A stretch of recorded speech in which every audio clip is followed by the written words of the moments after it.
नमस्कार, आप सुन रहे हैं द बॉलीवुड रेडियो और मैं हूं आपके साथ आकाश।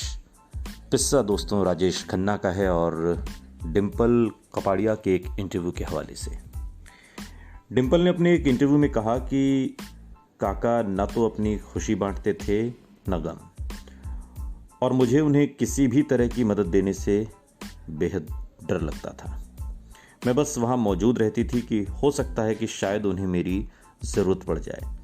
लेकिन उनके चार्मिंग बर्ताव का जिक्र करते हुए डिम्पल ने यह भी कहा कि जब वो आपको चार्म करना चाहते थे तो वो हमेशा कामयाब हो जाते हैं।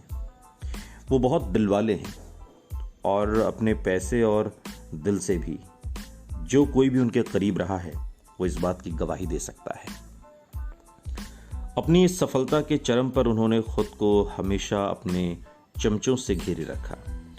फिल्म इंडस्ट्री और उनके साथ काम करने वाले निर्माताओं को हमेशा उनसे यही शिकायत रही कि उन्हें उनके चमचों की ही तरह हमेशा राजेश खन्ना की हाँ में हाँ मिलानी पड़ती थी। जैसा कि अंजू महेंद्रू ने एक बार कहा था कि राजेश खन्ना को इन हाँ में हाँ मिलाने वालों की ज़रूरत थी, शायद उस अकेलेपन को दूर करने के लिए जो शुरू से ही उनके अंदर मौजूद था।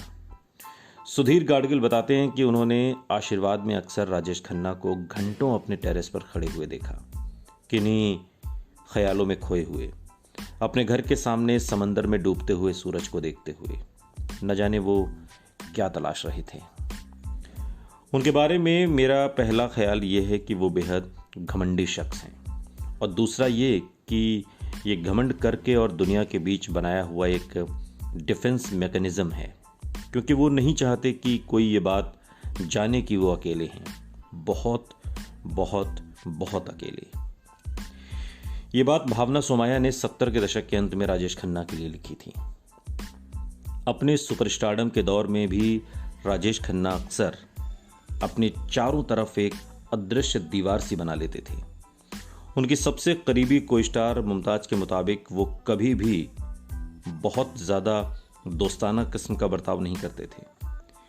हेमा मालिनी के मुताबिक राजेश टेम्परामेंटल शख्स थे जो अपने तक ही सीमित रहते थे और हमेशा दूरी बनाकर रखते थे।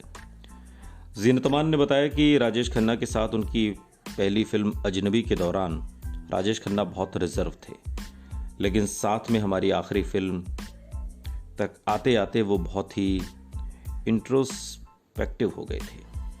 आशा पारेख, जिन्होंने राजेश खन्ना के करियर के उतार चढ़ाव को देखा है, वो कहती हैं कि जब हमने साथ में पहली फिल्म बहारों के सपने की तब वो सुपरस्टार राजेश खन्ना नहीं थे, वो बेहद शर्मीले और रिजर्व थे। जब हमने आन मिलो सजना में काम किया तो कामयाबी उनके अंदर आत्मविश्वास लेकर आई थी और वो बहुत ज़्यादा एक्सप्रेसिव हो गए थे।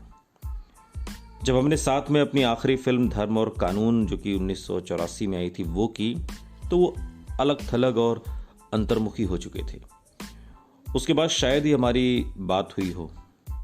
राजेश खन्ना के साथ काम करने वाली एक्ट्रेस के मुताबिक गुजरते सालों के साथ राजेश खन्ना खामोश होते चले गए, लेकिन शुरुआत से भी वो काफ़ी रिजर्व रहते थे। सुनते रहिए द बॉलीवुड रेडियो, सुनता है सारा इंडिया।